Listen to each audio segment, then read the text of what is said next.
I'm Bette Coetzee Lambrecht, and this is my book, Covid-19, The Gift of Walls, subtitled Dys-U-Topia, which is the contraction of utopia and dystopia, two opposites which we experience at the same time.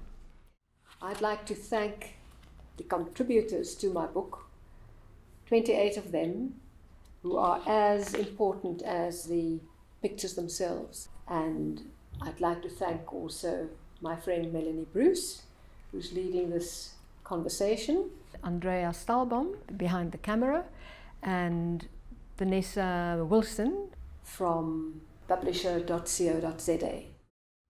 Betty, many of us decided that we would use the time that was forced upon us during lockdown, that we would use it productively.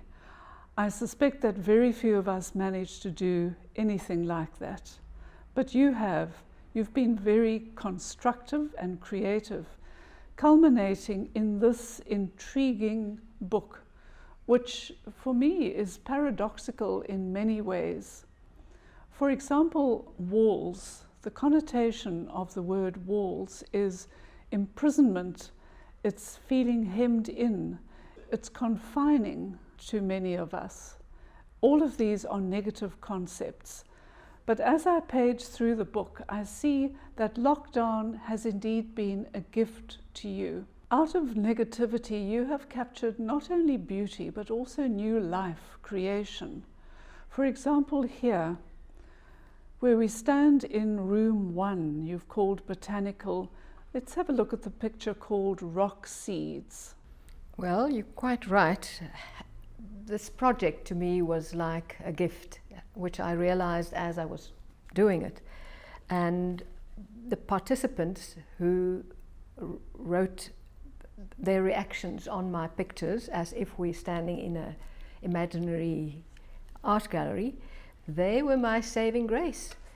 For instance, on this page, when we look at this rock seeds, I'll read Christine Coates, where she wrote, "I'm drawn to the warmth of the seeds.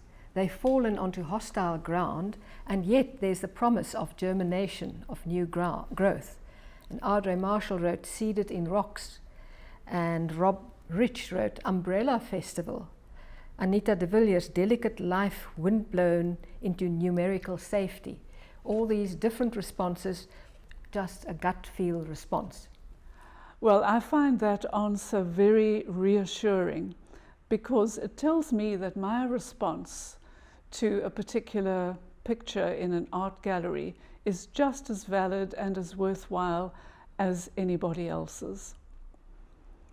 Now, if we could turn to the last page in your book, page 85, entitled Stone Shadow. I find that the remarks here of the various participants are all very similar. Yes, I was delighted to read when they wrote back to me that Elizabeth Pullis, for instance, said, "A tomb rock rolled away. We know as we enter and leave in dark the cold, scared bones of Lazarus." Christine Coates says, "I like the structure, the weight of the squares, the balance, the repetition of shapes." I'm thinking about resurrection.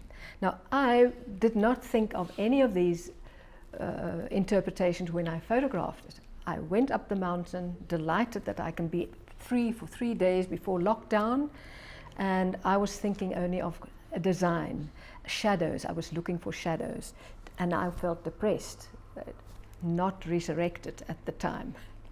It strikes me that with the physical restrictions that we've all experienced over the last 5 months, so many of us have found these restrictions stultifying and very difficult. Yet you are showing through the images in this book that it can lead to extraordinary creativity. Is this what happened to you? Here in room 3, humanoid beings, for example, I see a stone. A stone that I would merely walk over. For me, it is just a stone. But you saw something else. You saw an ominous face entitled Skull Profile. Well, I saw it as I came down Lion's Head, and immediately I just saw this blind black eye. And the face jumped at me. And when I went closer, I saw, yes, people did, as you say, walk over it. And I wanted to emphasize those walking over it, because that's part of being trampled on. It's part of the dystopian feeling we have when we know we're going to be locked in our homes. But when I got the comments from my participants, I was delighted. So that was the utopia part. For instance, Johan Meiberg, he sent his latest poem to me. Van die neus wat my lewe lank my op die spoor van geur kon sit, bly in die dood nie veel oor nie.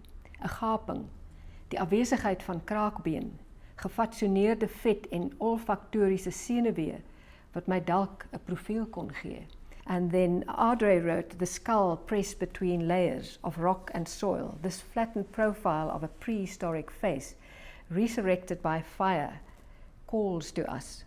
And Helena Spring wrote, primal thrum of human heart, grit, stone, gravel, ossified art. Rob Rich wrote, buried face.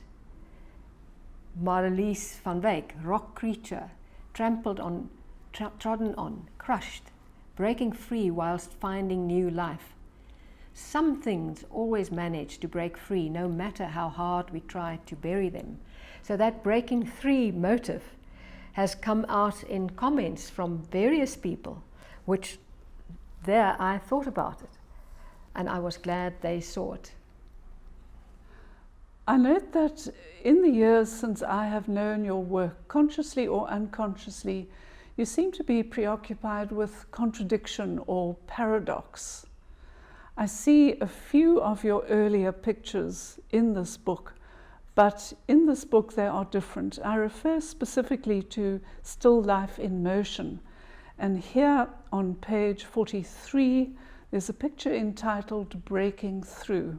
Yes, that's part of the process that I'm working on, this composing, making composites, meaning you overlay one picture with another. And it's a lot of experimentation. That, especially over COVID, was good because it takes time. You mix certain pictures and they just don't work. But when I took this one from my previous project, Still Life in Motion, the figure was, the meaning for me was she's reaching out, showing that she moves, because it was still life in motion. There is still life while you move. When I combined it finally with this piece of rust, the meaning changed. For me now, she's escaping something. She's trying to reach out of confinement, and that is, for me, it expressed also my feelings during COVID. And then entering another room in your art gallery, I must say I would feel so proud and privileged to give house room to any of your tree pictures, specifically the bark of the blue gum or the eucalyptus that you've entitled The Kiss. There's a strong human appeal in the essence of all of these pictures. You know, that is to me sort of part of my daily life when I walk around, and I think many other people see the same. You look at clouds and you see faces. I see rock faces, and this Sunday when I walked down the fan walk in Cape Town, these wet blue gums had these wonderful colors, and when I saw this bark that looks like animals and two animals kissing one another, I thought, well, it's just the opposite what we can do now. We don't touch people, we don't visit one, and these images do exactly the opposite, and that's what your imagination can do. That's how you free yourself through finding these gifts in nature. And now, what about the snake? This motif, together with the expressionist distortion of a landscape that marks the entrance to every one of your 4 exhibition rooms. Well, of course, paradise to me is the iconic symbol of contradiction and paradox. This beautiful, wonderful utopian world of paradise, but there's the snake and the story of the fall of man, all in one.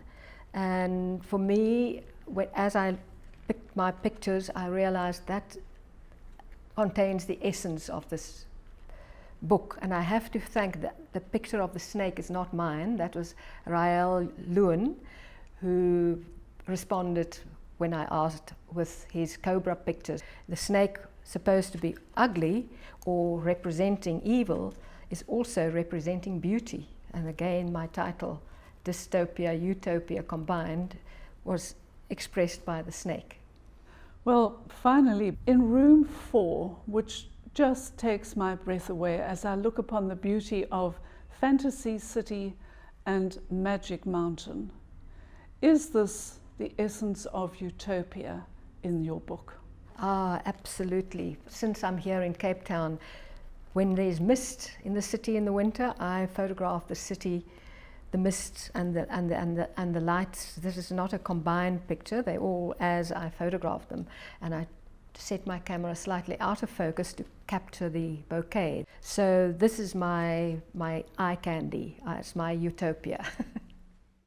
Bette Coetzee Lambrecht has told us about her latest work of art, this book, COVID-19, The Gift of Walls, Dys-U-Topia, and it is available to browse or to purchase from the comfort of your own home, which during COVID-19 has become the new normal. It is available from publisher.co.za. Thank you, Bettie.